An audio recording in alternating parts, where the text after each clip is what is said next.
Naam, karibu. Tuko hapa kwa ajili ya kuzungumza juu ya swala zima la vipindi vyetu vya mradi wa uhimilivu wa mifumo ya chakula Tanzania, na hapa tuko visiwani Zanzibar. Tunazungumza mambo yanavyoendelea hapa Zanzibar, kanda ya Zanzibar, nini hasa mradi huu unafanya, na kikubwa kwenye masuala ya uhimilivu wa chakula ni kuangalia namna gani wakulima wanajengewa uwezo kupitia kwenye maeneo yao, lakini vile vile kuangalia mambo mbalimbali. Niko na Mudathiri hapa, yeye ni afisa kilimo wilaya ya Kusini. Karibu sana mzee. Asante. Mambo yanasemaje? Nashukuru, alhamdulillah. Harakati safi tu mpaka sasa hivi. Kofiti kalikiti Sana. Tuambie, kwenye mradi wa uhimilivu wa mifumo ya chakula nini kimefanyika mpaka sasa hivi? Kwa upande wetu sisi kama wilaya ya Kusini, kilichofanyika kikubwa ni cha mwanzo ni utambuzi wa wakulima. Cha pili ni kutoa mafunzo kwa mabibi na mabwana shamba pamoja na baadhi ya wakulima jinsi ya kukabiliana na mabadiliko ya tabia ya nchi. Ukisema utambuzi wa wakulima, nini hasa mlikuwa mnalenga hapa? Lengo ni ili tupate tujue wakulima gani ambao tutakuwa tunakuna, kwa sababu haya mafunzo yanapotolewa lazima ujue na target yako nani na nani. Kwa hiyo la mwanzo tunakusanya wakulima, tunatafuta wakulima, tukishatafuta wakulima, baadaye ndio tunaanza wao wa mwanzo tunafanya kazi nao ili wawe mabalozi kwa wakulima wenzao. Hawa ambao mmewatafuta sasa hivi hali zao zikoje? Kwa sasa hivi ni wale ambao wapo katika hii shida ya mabadiliko ya tabia ya nchi. Kama vipi? Kama wanakumbana na jua kali pamoja na joto kwa jingi, kwa hiyo yanapelekea mazao haya kupungua katika ubora, katika uzalishaji na mambo mengine. Kwa mtu ambaye hapafahamu Kusini Unguja, nature yake ikoje hasa mpaka masuala haya mabadiliko ya tabia ya nchi yanaingia? Kwa hali yetu ya Kusini ni kwamba kwanza katika tujue kwamba wilaya ya Kusini ni wilaya ambayo kiasili sasa tunasema ni coral, udongo wa coral, lakini tumejigawa katika kanda kuu tatu. Ukanda wa katikati ambao unatokea Kitogani mpaka tunaingia mpaka Kizimkazi na pamoja na Kibuteni na Muyuni, halafu kuna na wa pili ni ukanda wa Makunduchi ambao tumeanzia Mpende na shehia zote saba mpaka Kajengwa, halafu kuna na ukanda wa Pwani ambao tunaanzia Jambiani Kikadini mpaka Michamvi. Ambako kote huko pia coral bado ipo. Mote ni coral. Sema ni aina hapo unaweza kukutana na aina tatu za udongo. Kwa huku kwenye kutalewa wa tifutifu ni ule udongo mwekundu, ukakutana na jamii wale maeneo ya Makunduchi, lakini katika ukanda huu katikati nilikwambia Kitogani huu unakutana na udongo jeusi, lakini pia unakutana na dongo la Kinamo baadhi ya sehemu za Muyuni, halafu kuna na huku ukanda wa Pwani wao ni jiwe jingi kuliko na udongo. Mambo mawili makubwa yamefanyika, utambuzi wa wakulima na hili jambo la pili sasa ambalo ndo mmejikita kwenye mradi wenyewe. Kwenye hili jambo la pili hatua zikoje? Mmefikia wapi? Mpaka sasa hivi tumefika hatua ya kutoa mafunzo kwa mabwana, wamefikia hatua ya kutoa mafunzo kwa mabwana shamba wote wa Unguja na Pemba, na lengo la mafunzo yale ni kwenda kuwa mabalozi wale mabwana shamba, kwenda kuieneza zile elimu kwa wakulima ili waweze kukabiliana na mabadiliko ya tabia ya nchi. Na tukisema mabadiliko ya tabia ya nchi mnayachukua general yote? Lakini zaidi tunachukua kwa upande wetu sisi, upande wa kilimo. Na mfano kwenye upande wa kilimo hasa labda kwa Kusini, nini hasa wamefundishwa wakulima huko? Mambo waliofundishwa mambo mengi, lakini katika miongoni mwa mambo waliofundishwa ni jinsi ni athari gani kwanza zinazopelekea na mabadiliko ya tabia ya nchi, ambazo mfano ndo kama nilizosema mwanzo pale, mazao kupungua katika ubora, mazao kushuka, kwa sababu mambo yanapelekea kusababisha hayo mabadiliko ya tabia. Matokeo ya mabadiliko ya tabia ya nchi ni pamoja na wadudu, maradhi, ukame na mambo mengine. Sasa wao tunachowafundisha ni watumie mbinu gani ili yani pamoja na mabadiliko ya tabia ya nchi, lakini yale mazao yanaendelea kulima kama kawaida na wapate katika uzalishaji ulio bora, ulio wa juu. Na mtazamaji na msikilizaji, bado tuko hapa tunazungumza na Mudathiri, yeye ni afisa kilimo kutoka Kusini Unguja, na kikubwa ambacho tunazungumza juu ya swala zima la mradi wa uhimilivu wa mifumo ya chakula Tanzania, na hii ni kwa upande wa Zanzibar. Tunazungumzia juu ya swala zima la kuhakikisha kila kitu kiko vizuri zaidi kwenye mradi huu. Kikubwa tunaangalia kwa sasa mradi umefikia wapi. Kazi nyingi zinafanyika kwenye mradi ukiwa na aspect tofauti kwa ajili ya kuhakikisha wakulima wa Zanzibar wananufaika, lakini pia kwa ajili ya kuhakikisha yale maeneo lengwa ya mradi yaliyofikiwa yanafanya kazi vizuri kama ambavyo inatakiwa. Mudathiri, sasa hivi tumekuwa na wakulima tumewaweka. Nakumbuka mara ya mwisho tulikutana kwa mkulima pale kuhusiana na zao la mpunga, kilimo shadidi, tukaonesha zile mbinu ambazo zinatumika, na nikaja kwenye mavuno nikaona mavuno ni mengi zaidi.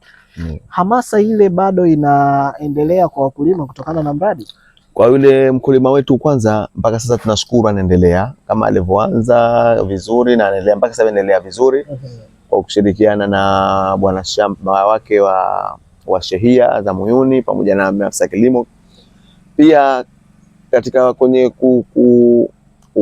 kuigo kwa wakulima, wakulima wengi wamevutika na kile jambo kwanza, na baadhi ya wakulima sasa hivi munisi wameanza kuchimba kisima ambacho nao wanataka kutumia kwa njia ya irrigation, lakini pale jirani yake siku mtakuja kuona nao tayari wanataka kuanza matayarisho kwa ajili ya kuenea kile kilimo cha irrigation katika wilaya yetu.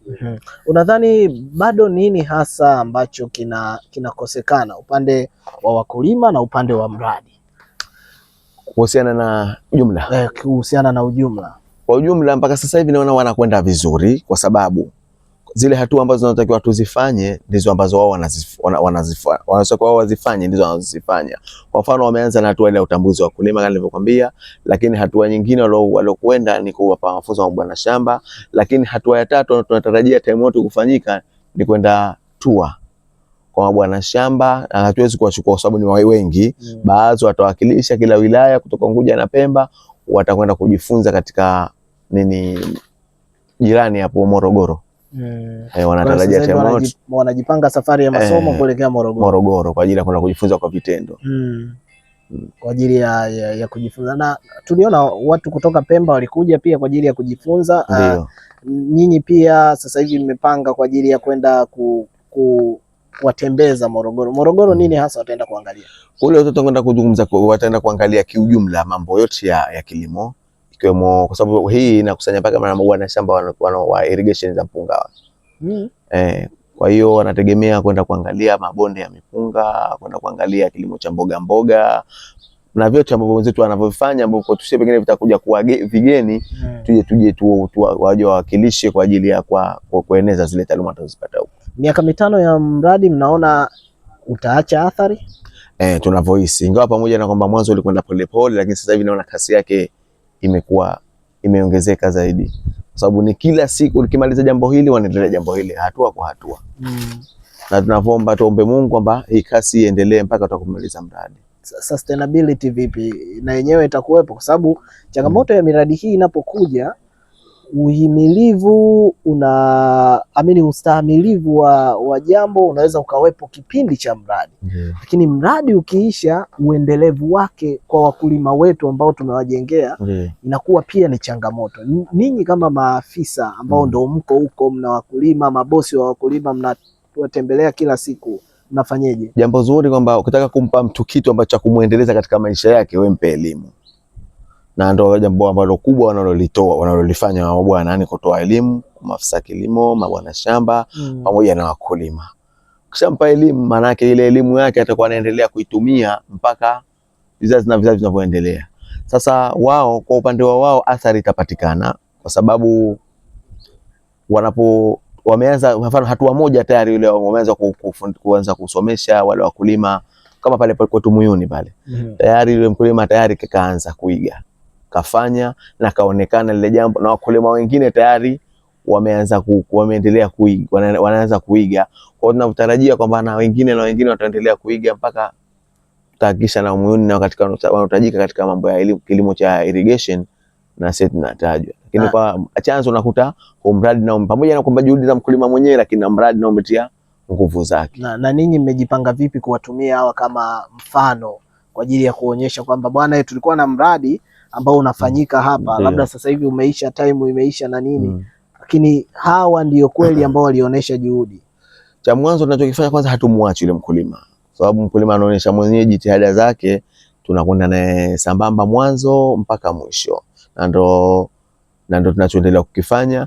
Lakini cha pili, baada ya mradi huu kuondoka, tunachoamini kwamba elimu na kila siku inabadilika.